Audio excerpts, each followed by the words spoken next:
Well, there we go. What's up, everyone? Aaron Negler here with Cheesehead TV, coming to you live on Wednesday. I think it's day 11 of Packers camp. Packers are not on the field today. We heard from assistant coaches earlier this morning. The Packers will be back at it tomorrow morning on Nitschke Field, I believe at 10:30 a.m.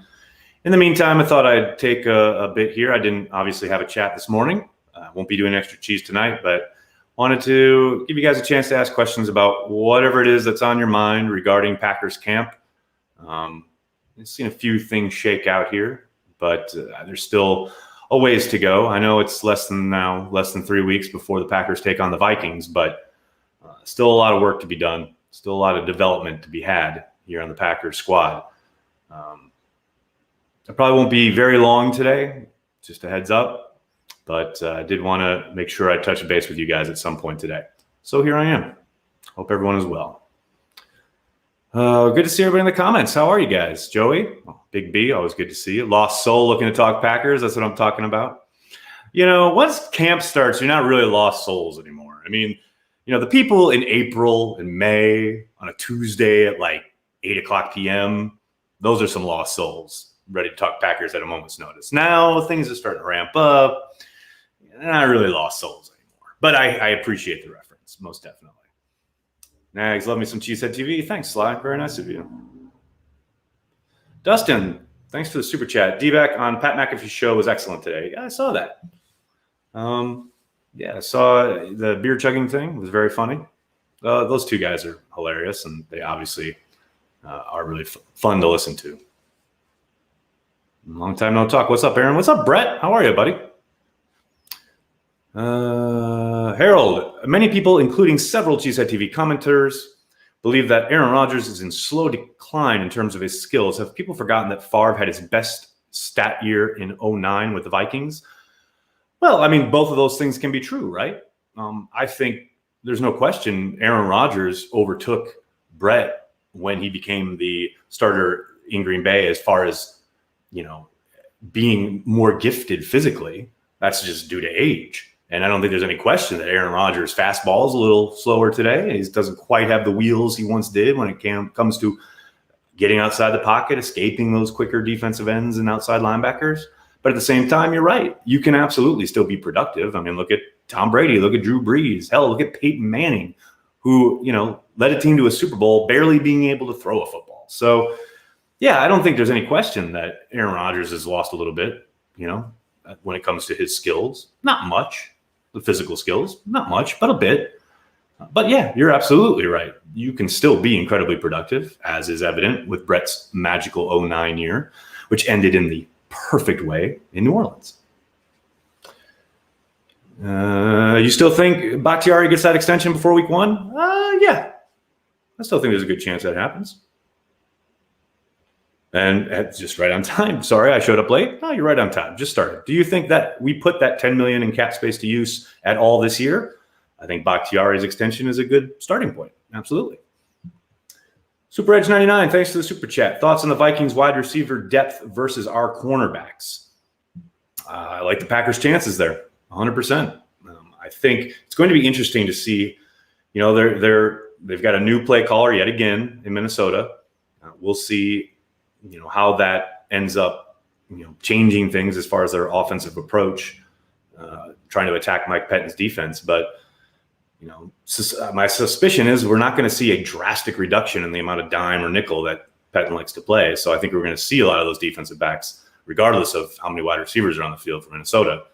But yeah, I like that matchup for Green Bay. Alex, thank you for the super chat. Hello from Kenosha. Thanks for doing these, man. Keeping my mind off everything. How Savage looked in camp. First of all, thank you for taking the time to hang out with us and talk Packers. Second of all, please stay safe. And third of all, how Savage looked in camp. He's looked solid. Not spectacular. Haven't seen any big-time plays, any wow moments, nothing to really make you turn your head, but solid, down in and down out. Sanjay, is there a reason the Packers don't find certain positions as ideal to put draft capital and free agency dollars as much as other teams? It's their philosophy. I mean, you go back, I think inside linebacker is a perfect example. I think it's one that people often point to. It's just a position they do not consider, especially in this 3-4 world they've been living in for a decade plus as something that needs to be invested in. I think they think, rightfully or wrongfully, that you can get production with, say, a 4th-round pick, as they did with Blake Martinez, or possibly a day 3 pick like Kamal Martin, who, so far is on his way to proving them correct. But again, it is still early. But, they have a certain way. They've made the determinations, and obviously they're sticking to it. I asked Brian for a one-on-one to kind of try and talk about this kind of stuff, but so far been rebuffed. Big B, thanks for the super chat. MVP for Rodgers if he threw 36 TDs and no interceptions. No interceptions? Man, well, he'd be on the list, right? Gotta be. Norman, when did the Packers start talking about a $50 million extension with Lancaster? All right, you guys got jokes. You're hilarious. Jennifer, how are you? Thanks for joining us. Cornerback Samuels has a 4.6 40 dash. Can he still be productive, or is he a Za'Darius Gunter liability? Well, I mean, it's all in how you deploy him, right? Za'Darius Gunter is remembered for, the NFC Championship game where he was asked to cover Julio Jones, which is a position you would never, under normal circumstances, would put him in, or anybody with a 4.6, But injuries being what they were that year, that happened. And unfortunately, it's what everyone remembers. No one remembers the many good moments Za'Darius had throughout that season and his time in Green Bay. So, yeah, I think Samuels can help them. It's just a question of making sure he's not put in that kind of position. What do I think will happen to Clay Matthews? Oh, good question, Jennifer. I think he'll end up getting signed by somebody after there's probably an injury or two somewhere in camp or even early in the season. I'd be surprised if he just retired. And then eventually he'll be inducted into the Green Bay Packers Hall of Fame. How's Dylan's pass protection? I actually asked Ben Simmons about that this morning. It's like pretty much every other rookie running back I've seen come into the NFL. He's certainly struggling with it. But last week was rough. This week was better. And that's what you want. Simmons made a good point about, balance, getting your feet underneath you, because once the hands work, once he gets his hands on a guy, it's pretty good. It's just a question of, those blitzers are going to be slippery. They're obviously trying not to get blocked. So you're going to get spin moves. You're going to get jukes. You're going to get things in the contact point that you're probably not expecting. You've got to make sure you're in balance, that your feet are underneath you. Because if you're lunging at guys, that's when you're going to get toasted. So, and these are things that are only going to come with reps. They're only going to come with practice. And that's why I don't think you're going to see a ton of him early on in the season, because they've got to make sure that part of his game is 100%. Now, he's going to play. I don't think there's any doubt there, but it will be judiciously early on. Has Light developed, or is he still a project? In my opinion, he is a liability. Well, Brandy, he's certainly a drop-off from what they would be putting out there as starters. There's zero question. But, that's the NFL, especially these days, where line play, even starters for a lot of teams are, pretty hard to watch at times. He's developed a little bit. He's actually, I think, had a pretty solid camp. I wouldn't say, again, that he's starting material. But, for a backup tackle, he's NFL ready. He can step in either side. We've seen him at left tackle a lot this camp. We saw him step in at right tackle last year for Bulaga. Obviously wasn't great, but yeah, he looks a little better. But it's always going to be a drop-off.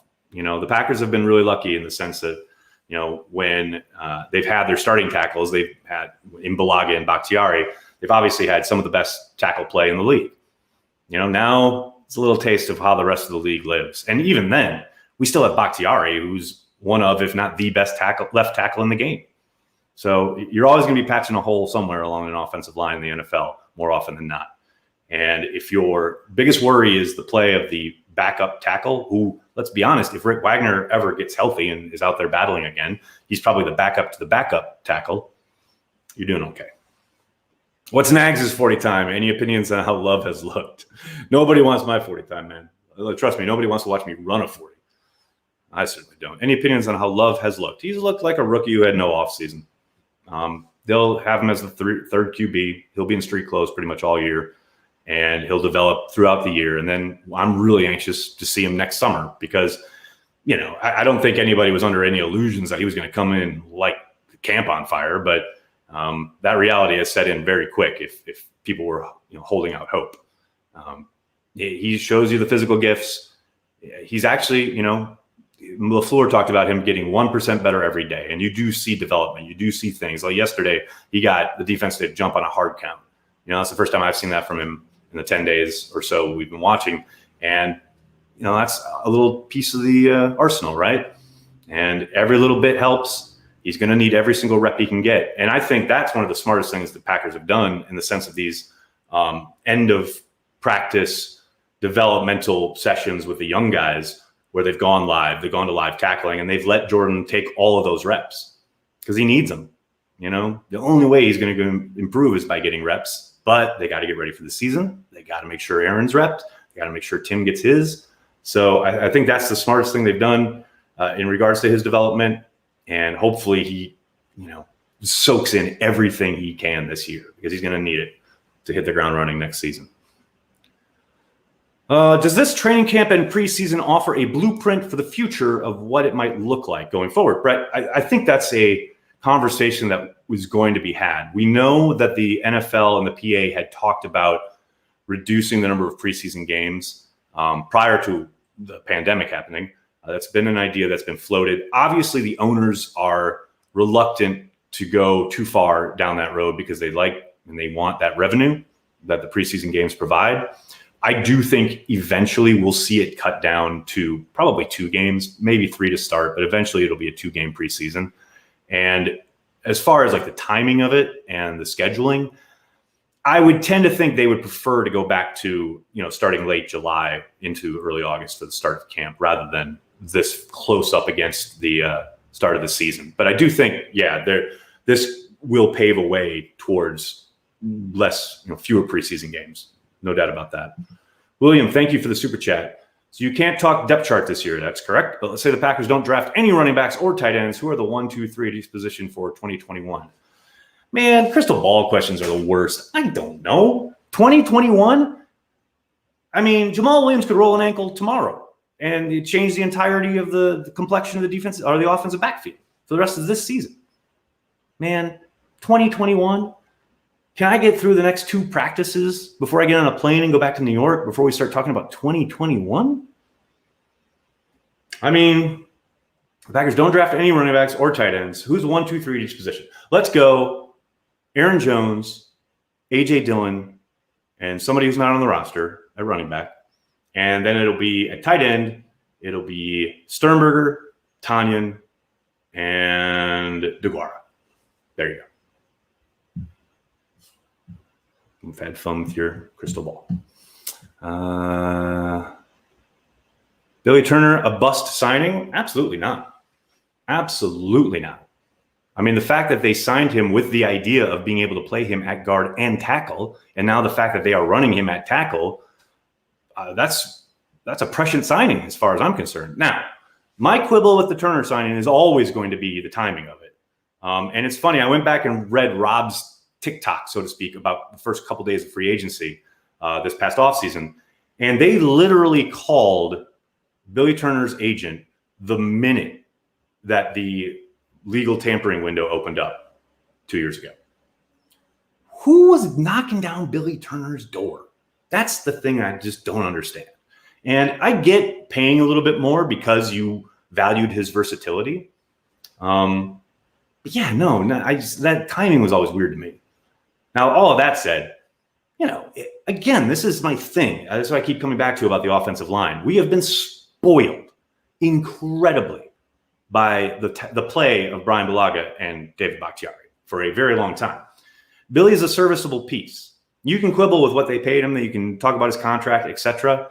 But, he's not a bad player. He's sitting there and he's battling for 2 spots. It's obviously, right guard and right tackle. He's most likely going to end up playing one of them. And will he be as good as Brian Bulaga if he's playing tackle? Of course not. You know who would be? Maybe 2 dudes in the entire NFL. So don't be so quick to dismiss guys just because they're not, the GOAT at the position.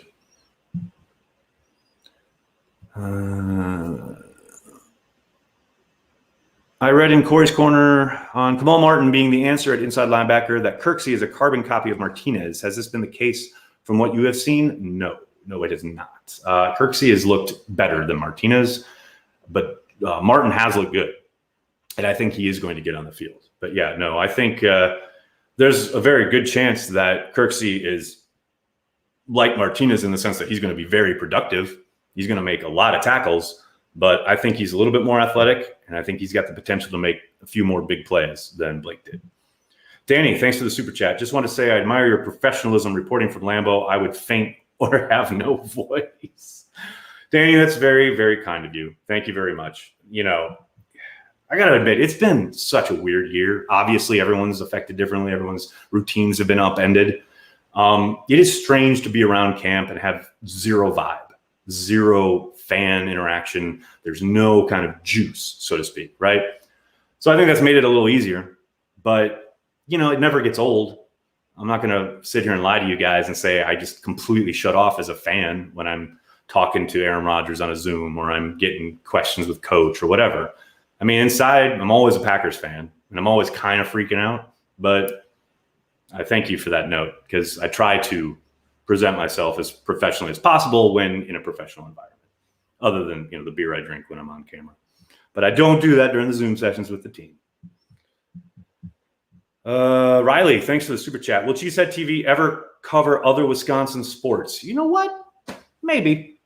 We used to say never, but you know, Corey and I have started talking about expanding for that kind of thing, as far as maybe developing a network, you know, around the other Wisconsin sports. Still very early, but that might happen. I'll tell you what, though, what is going to happen when I get back to New York, just because I'm going to be, again, back in my apartment for the foreseeable future, I'm going to start live streaming myself watch parties for Brewers games. And, you know, we only get a handful this year, so why not, right? And plus, I got nothing else to do. So look for those. I'm going to start doing that. Please start drinking more. Nobody wants that. How do I feel about the offense this year? Carlos, I'll tell you what. I'm excited for what I suspect is going to be an increase in efficiency. I think they're going to be more consistent. And I'm really excited about the use of the backs and the tight ends in the passing game, because I think that's only going to increase. All this talk about wide receivers, I understand it. I get why people are nervous about, oh, they didn't sign anyone, they didn't draft anyone. I'm sitting here right now telling you, do not worry about it. This offense is going to be really multiple. I think Aaron looks a lot more comfortable in it. I actually, you know, asked Nathaniel Hackett about the play action game, because they were very up and down in the play action game last year. Aaron has looked entirely different this season so far in training camp, as far as his comfort level, ripping those things off of play action. And, you know, Hackett mentioned year two, everyone's, for the most part, there've been a few additions, but for the most part, it's the same group. They're really in sync. And that doesn't mean it's going to be smooth all the time, but I do think it's going to be, like I said, a lot more efficient on the offensive side of the ball. We saw, you know, lots of instances last year where the offense would look good for a sequence, right, or a series. And then for whatever reason, they just seem to stub their toe through portions of the game and then maybe find a rhythm later on, etc. I think there's going to be a lot less of that this year. I'm not going to sit here and tell you they're going to be the 99 Rams or something, or the 2011 Packers, but I do think they're going to be a bit easier to watch, which, hey, I'll take that. What else we got here? Andre, thanks for the super chat. Cost to extend Bakhtiari being Ajon and King costs. Oh, Aaron Jones. You can make only one move right now before the season. Which you pick? Cheers from Brazil. I love the cheers at the end while I'm being put on the guillotine here. I mean, I don't think it's that simple, obviously, but I do think for the Packers, if they had to make that choice, King would be the odd man out there. But again, that's just guesswork on my part. I think I missed one more super chat. Hold on. David, thank you for the super chat. Nags, who is the starting QB in 21-25? How far away is that? Jordan loves great grandkids. There you go. Let me see what else we got.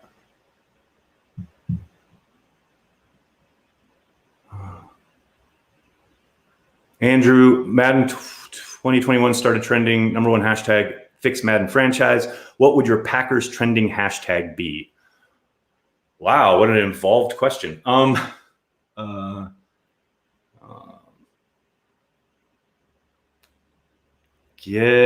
know. God, I don't know. Yeah, trending hashtag would be